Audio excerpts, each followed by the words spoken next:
Rabbi इश्रह ली सदरी व यस्सिर ली अमरी वहलुल उक़दतम मिन लिसानी यफ़क़हू क़ौली रब्बि यस्सिर व ला तुअस्सिर व तम्मिम बिल खैर व बिका नस्तईन आमीन या इलाही आमीन। अस्सलामु अलैकुम व रहमतुल्लाहि व बरकातुहू। अल्हम्दुलिल्लाह, आप सब खैरियत से होंगे। अल्लाह हम सबको अपनी हिफ्ज़ व अमान में रखे। तो शुरू करते हैं कुरान का तर्जुमा और तफसीर। औज़ुबिल्लाहि मिनश्शैतानिर्रजीम, बिस्मिल्लाहिर्रहमानिर्रहीम।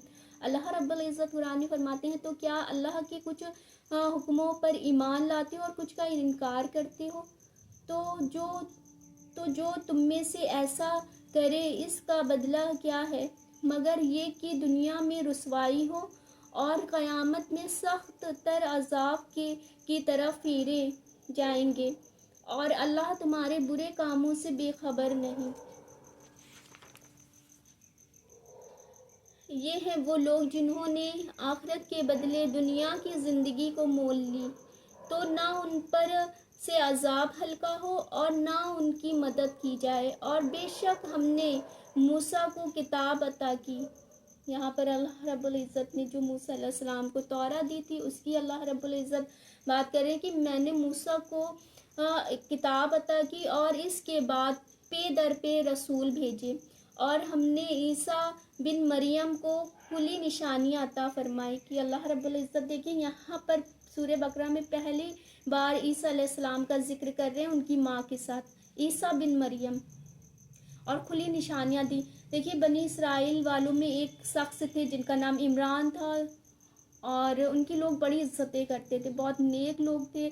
उनकी बीवी हन्ना, वो भी बहुत नेक, बहुत पारसा थी। लोग उनकी बहुत, उन लोगों के पूरा ख़ानदान की ही बड़ी इज्जतें करते थे। उनकी जो बीबी हन्ना थी, उनकी बहन के शौहर ज़करिया अलैहिस्सलाम थे। इस तरह से लोग उनकी इज्जतें करते थे। और बीबी हन्ना एक दिन शहन में, अपने सहन में बैठी होती हैं, वहाँ पर चिड़िया आती है, मुंह में दाना लेकर अपने बच्चे को खिला रही होती है, और फिर उड़ती है, और बच्चा भी उसके पीछे पीछे उड़ने की कोशिश करता है। फिर माँ आती है, फिर उसे दाना खिलाती है। इस तरह से ये माँ और बच्ची की मोहब्बत को देखकर उनके दिल में एक मोहब्बत सी तड़पी। जैसे कि जिसकी औलाद नहीं होती, वो हर वक्त ही अपनी औलाद के लिए दुआ करता है, लेकिन कोई ऐसा मोमेंट होता है जो इंसान का दिल एकदम से तड़प उठता है। वो जाती हैं अपने हुजरे में और जाकर अपने लिए औलाद की दुआ मांगती है अल्लाह रब्बुल इज़्ज़त से, और अल्लाह रब्बुल इज़्ज़त उनकी उस वक्त की दुआ कबूल करती हैं। और जब उनका हमल ठहर जाता है, जब उन्हें पता चलता है, तो वो एक मन्नत मानती हैं। जैसे उस वक्त का रिवाज ही था कि मन्नत मानने का, वो मन्नत मानती हैं कि अगर मेरी कोई औलाद होगी तो मैं बैतुल मक़दस में उसे खिदमत के लिए भेजूँगी। तो जब उन्हें बीबी मरियम अलैहिस्सलाम की पैदाइश होती है, तो वो मतलब ये सोचती हैं कि ये तो लड़की है, ये कैसे मैं इसे वहाँ पर भेजूँगी। और उनके लिए तो बेटा और बेटी में कोई, मतलब जब जिसकी औलाद ना हो, कुछ भी हो, वो तो इंसान खुश होता है, लेकिन जैसे कि उन्होंने मन्नत मानी, तो इस तरह से वो सोचती हैं अगर बेटा होता तो मैं वहाँ पर भेजती। लेकिन अल्लाह ने उनके दिल में डाला, और फिर वो उस पर राज़ी हो गई। और जैसे ही मरियम अलैहिस्सलाम जैसे जैसे बड़ी हो रही थी, उनके दिन वहाँ पर जाने के करीब आ रहे थे, ये हो रहा था कि वहाँ पर उनकी हिफाजत के लिए कौन होगा। तो हर कोई चाह रहा था कि मेरी हिफाजत में, क्योंकि वो इतने इज़्ज़तदार, इतने नेक लोग थे, तो हर कोई चाह रहा था कि उनकी हिफाजत, उनकी कस्टडी मतलब उनको मिले। तो जैसे कि ज़करिया अलैहिस्सलाम, उनकी बीबी मरियम के खालू वहाँ पर थे बैतुल मक़दस में, तो उनको उनकी कस्टडी मिलती है कि वो उनकी हिफाजत में रहेंगी। एक दिन ज़करिया अलैहिस्सलाम बीबी मरियम के हुजरे में जाते हैं और देखते हैं बेमौसम के फल वहाँ पर रखे होते हैं। तो बड़ी हैरानी से बीबी मरियम से पूछते हैं, ए मरियम, ये बेमौसम के फल यहाँ पर कैसे आए? तो कहती हैं, फरमाती हैं बीबी मरियम कि ये अल्लाह के हुक्म से इसी तरह से हर रोज़ आ जाया करते और मैं इन्हें खा लिया करती हूँ। तो देखकर वो इतने, मतलब कि उनको हैरानी हुई, और जाकर उन्होंने अल्लाह से दुआ करी कि या अल्लाह, जिस तरह से आपने बीबी मरियम को बेमौसमी फल दिए, उसी तरह से आप मुझे औलाद भी दे सकते हैं। बेशक मैं बूढ़ा हो गया हूँ, मेरी बीवी बांझ है, लेकिन आप तो हर चीज़ पर कुदरत रखते हैं। अला कुल्ली शैइन कदीर, की हर चीज़ पर कादिर, आप मुझे औलाद से नवाज सकते हैं। तो अल्लाह ने उनकी दुआ कबूल की। देखिए हम में से कोई भी होता अगर इस तरह से मौजज़ा अगर हम देखते तो हम तो उन्हीं के कदमों में बैठ जाते हम लोग कि आप हमारे लिए दुआ कर दीजिए, आप तो इतनी नेक हैं, अल्लाह आपको इतना पसंद करते हैं। लेकिन नबी, और जबकि हम लोग ज़िंदा लोगों से दुआ करा सकते हैं, लेकिन नबी इतना भी अल्लाह के नज़दीक किसी को पसंद नहीं करते थे।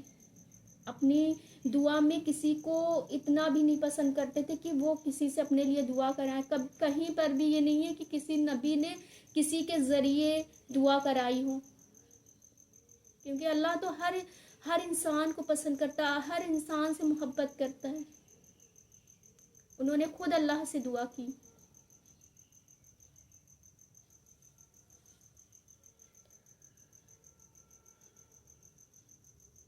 और ये अल्लाह रब्बुल इज़्ज़त की तरफ से उनके लिए खुली निशानी थी कि जन्नत के जो फल थे, बेमौसम के फल उनके पास आते थे, ये एक खुली निशानी थी। और फिर उनके पास एक शख्स आते हैं तो देखकर वो घबरा जाती हैं। वो कहती हैं तुम यहाँ से चले जाओ, मुझे तुमसे खौफ आ रहा है। तो वो जो जिब्रील अलैहिस्सलाम थे वो, तो वो कहते हैं कि अल्लाह के हुक्म से मैं यहाँ पर आया हूँ, अल्लाह ने तुम्हें खुशखबरी मुझे खुशखबरी तुम्हें देने के लिए भेजा है यहाँ पर कि तुमको एक अल्लाह रब्बुल इज़्ज़त एक औलाद से नवाजेंगे। तो वो कहती हैं कि मुझे कभी किसी मर्द ने नहीं छुआ है।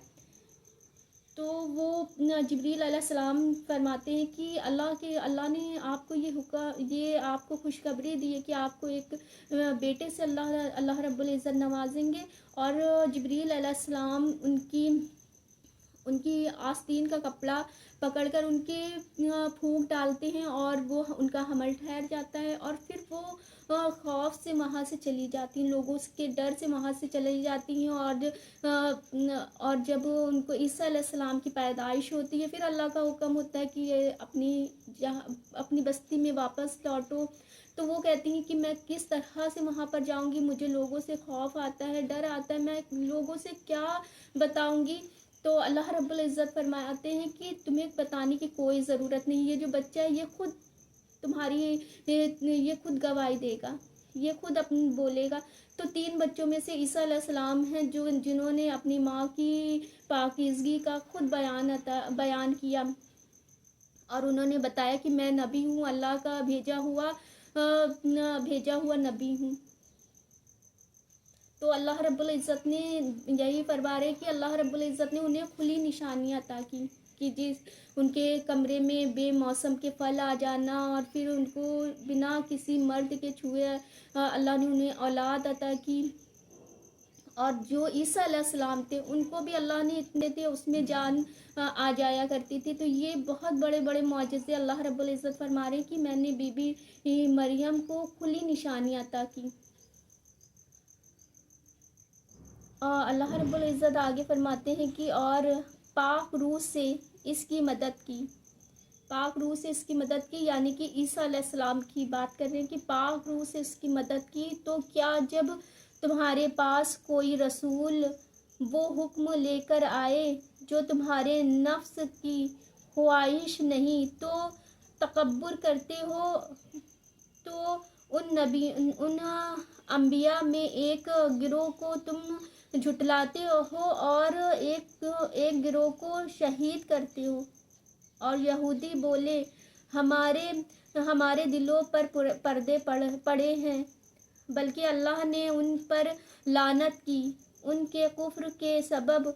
तो उनमें थोड़े ईमान लाते हैं, और जब उनके पास अल्लाह की वो किताब कुरान आई जो उनके साथ वाली किताब तौरेत की तस्दीक फरमाती है, और इससे पहले वो इसी नबी की वसीले से काफिरों पर फतेह मांगते थे। कि देखिए जो तौरा में अल्लाह रब्बुल इज़्ज़त ने खुली निशानी दी है कि तुम्हारा एक नबी आएगा, जो नबी करीम सल्लल्लाहु अलैहि वसल्लम की निशानियाँ इतनी दी हैं कि अल्लाह रब्बुल इज़्ज़त फरमाते हैं कि वो इस तरह से नबी करीम सल्लल्लाहु अलैहि वसल्लम को पहचानते थे जैसे कि वो अपने बेटों को पहचानते हों।